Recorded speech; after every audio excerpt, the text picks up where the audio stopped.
اور ان خاتون یعنی مریم کو بھی یاد کرو جنہوں نے اپنی عفت کو محفوظ رکھا تو ہم نے ان میں اپنی روح پھونک دی،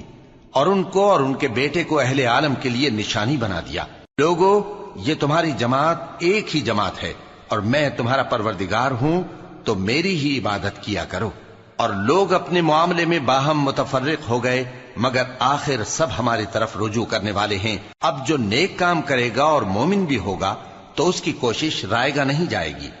اور ہم اس کے لیے ثواب اعمال لکھ رہے ہیں۔ اور جس بستی والوں کو ہم نے ہلاک کر دیا، محال ہے کہ رجوع کریں، وہ واپس نہیں آئیں گے، یہاں تک کہ یاجوج اور ماجوج کھول دیے جائیں اور وہ ہر بلندی سے نیچے آ رہے ہوں، اور قیامت کا سچا وعدہ قریب آ جائے تو ناگہاں کافروں کی آنکھیں پھٹی کی پھٹی رہ جائیں،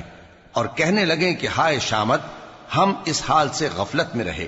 بلکہ ہم خود ہی ظالم تھے۔ کافرو، اس روز تم اور جن کی تم اللہ کے سوا عبادت کرتے ہو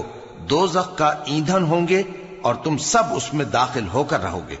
اگر یہ لوگ در حقیقت معبود ہوتے تو اس میں داخل نہ ہوتے، سب اس میں ہمیشہ رہیں گے، وہاں ان کو چلانا ہوگا اور اس میں کچھ اور نہ سن سکیں گے۔ جن لوگوں کے لیے ہماری طرف سے پہلے بھلائی مقرر ہو چکی ہے وہ اس سے دور رکھے جائیں گے، یہاں تک کہ اس کی آواز بھی تو نہیں سنیں گے، اور جو کچھ ان کا جی چاہے گا اس میں یعنی ہر طرح کے عیش اور مزے میں ہمیشہ رہیں گے۔ ان کو اس دن کا بڑا بھاری خوف غمگین نہیں کرے گا، اور فرشتے ان کو لینے آئیں گے اور کہیں گے کہ یہی وہ دن ہے جس کا تم سے وعدہ کیا جاتا تھا۔